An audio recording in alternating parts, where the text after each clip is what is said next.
Let me welcome Angela Lessa. She's a community doula and doula trainer. Angela has supported Latina families for the last 20 years in New York City and the surrounding area, offering prenatal childbirth classes, new mom support groups, breastfeeding warm line, prenatal yoga.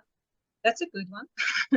Labor support and traditional postpartum care. And in 2022, she had the opportunity to serve as a DOLA trainer and supervisor for the first cohort of MEDICAID Doulas of the city of New York, New Jersey, as part of the First Lady of New Jersey task force to eliminate birth outcome disparities in the state. Her lecture today will be about establishing a strong mother-baby connection from first thought to first glimpse.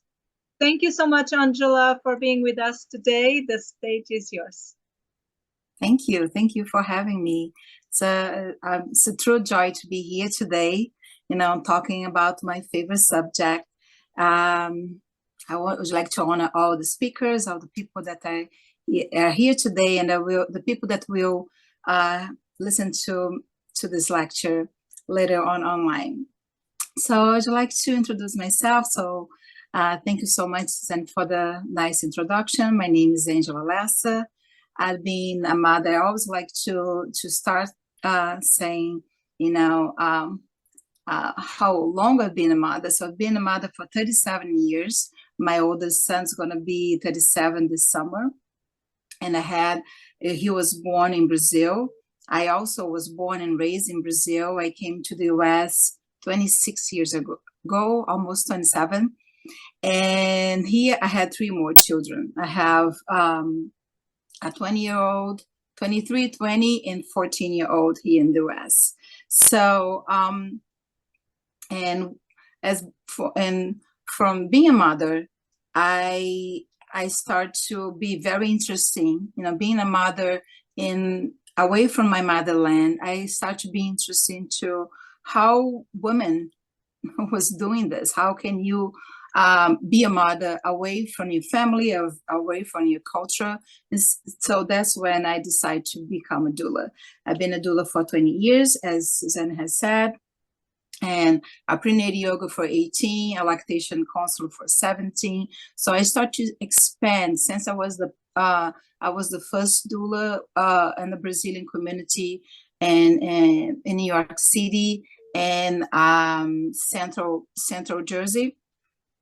I start to be very interested in how women are doing this. So I start to be specialized, because there was no prenatal yoga in Portuguese, because there was no a lactation specialist that could serve my community. I kept going, studying to become specialized in the needs of my community. And in 2022, I finished my my ANEP course in Brazil with Carla Machado and Laura Applinger. And from then, my career completely changed. And that's what I want to talk about today. Talk about how it's, in one aspect, my work changed, but in another hand, I found something that I always believe and I always had in my heart. So to start now with I'm here today to talk about the connection between mom and baby. And so to talk about that, I would like to start talking my own connection with my own children, how it happened to me. And then I will explain more how I start to hear other women sharing their own experience. So for my first child, so I was very young. Brazil was a closed country. There was not a lot of information available. So I had to rely on resources from my own family. My great-grandmother was a native Brazil, and she raised my mother. So a lot of her teachings, was with my mother since I was born. So the idea of baby connection started at the womb was something that I learned growing up. So when I decided to have my baby, at age of 16, it was like, for the first minute, I knew that I need to connect. I need to start, talking to my baby, including my baby in everything that I was doing. So it was something that happened to me very, spontaneously. It was not something that I had to learn from the books or from courses. Of course, later on, I learned that, when when I became a profession, I expand the knowledge, and I confirm things that I already knew, not just from my family, but I really believe was something that was always inside me. So I remember things like, people ask, how do you connect with your baby? I think it's a process, first of all. I think is something that it cannot be forceful. It is something that you start by feeling, by putting the intention there, just by being aware there's a baby inside me, and let me explore how I feel. Without really trying to be following a method or being forceful. Just connect with your baby. But before you do that, you need to connect with yourself. For me, I think it was a little easier because I'm a former ballerina, so was a very connect with my body. Also, I live 2 blocks away from the beach, so I'm always very connected with nature, always will connect with the weather. So I was very aware what the weather influence in my everyday life. So when I start to connect with my baby, was very spontaneous. I just start talking to my baby. I just start to feel my baby and ask my baby to, tell me, what I was doing was okay for him. So I have, I can tell very briefly, an example. The first time I took the baby with me when I was pregnant to the beach, and I said, if it gets too hot, please just tell me. And I was at the beach, and the baby started kicking, and said, okay, it's time to go back home. So this is just one example, because people tend to think this connection needs, first of all, needs to happen right away. And second of all, it needs to be something, say again, that it happens, it needs to happen to everybody. Okay, all right. So did anybody ask a question? Okay, I just heard somebody. Yeah. Oh, okay. So and with my daughter, I was already in the US. I wanted to have a baby so badly. I was finally, remarried. I had I had everything going well for me. I thought was a good time to have, my second baby, but it didn't happen right away. So when I finally got pregnant, was for me was easy because I was comfortable. I felt safe. I felt that was the right time. So it was a different kind of connection. There was not that doubt. There was not that wondering if it was a good time. So the connection, happened right away. And for all my pregnancies, I always know my baby's genders. I know something that it doesn't matter as much anymore, but when I was pregnant was a big deal. And so I knew I was having a girl, and I just connect with her from, my feminine side, and that made things easier. With my third one, I had lost a pregnancy, a twin pregnancy, and it was very hard to connect with a third pregnancy because I was so afraid that I was gonna lose that baby again, and I had no support. Again, I didn't have family. I was still pretty new here in the US, so it took me. I remember when I completed the 28 weeks of pregnancy, I said, now my baby is really reliable. Now I can start connecting with him. But I felt that was much harder. I felt that, was still in the back, and it was in the back of my mind, was still a doubt that everything was going to be okay. And that reflects and the way that I connect with my baby later on, not just when he was a baby, but later on in life. And I cannot expand too much because we have a limited time, but I just want to, go, take you to this journey with me, so we can start really talking about how I came to the conclusions that I came with my work with other families. So with my fourth child, I had lost 2 pregnancies, and between the third child and her. And that was really, hard for me because, it's, in my experience, I felt lose one pregnancy was part of, being a woman, part of the process to create a family. But when I lost 2 pregnancies in a row, I knew something was wrong, and something that my body was communicating with me. So this time around, I did something very different. I didn't do tests to confirm the pregnancy. I just start feeling, just start connecting with my body, and start letting my body tell me if the pregnancy will continue. I will let my body tell me that I was pregnant. And I decided to take this pregnancy in a completely different matter. I decided to look for a midwife, to give birth at home. I decided to not take any tests, no ultrasounds, because I had previous miscarriage. They want to give me hormones. I said, no, I rely on acupuncture to help me keep the pregnancy, and it ended up being, my healthiest pregnancy.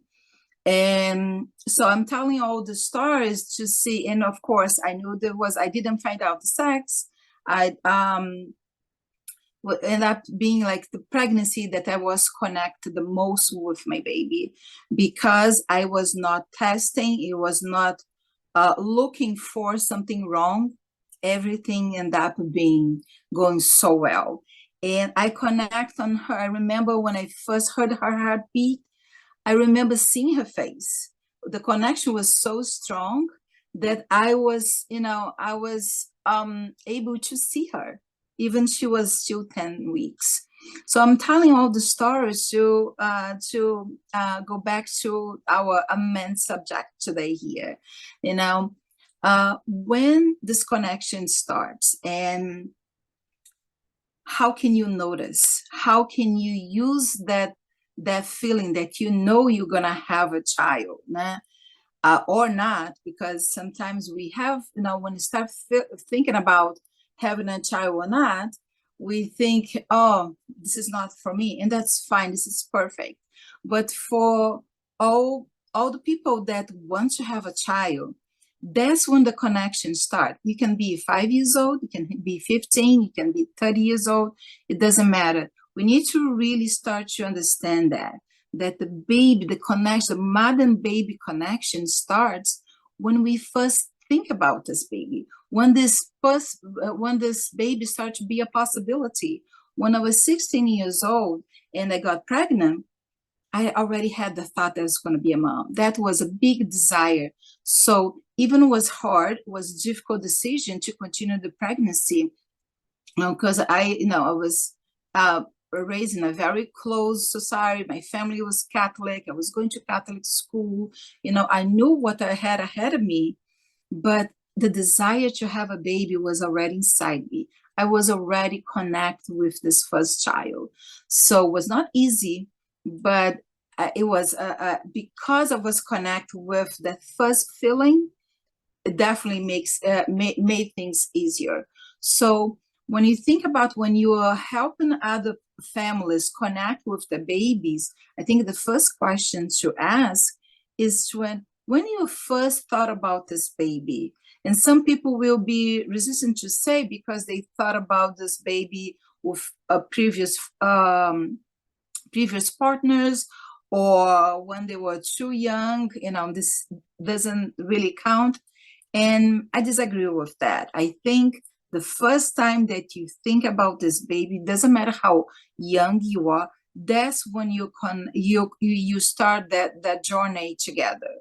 It doesn't need to be something continuous. Some people do have the feeling. I have friends that tells me stories. I named my daughter. I have one very close friend.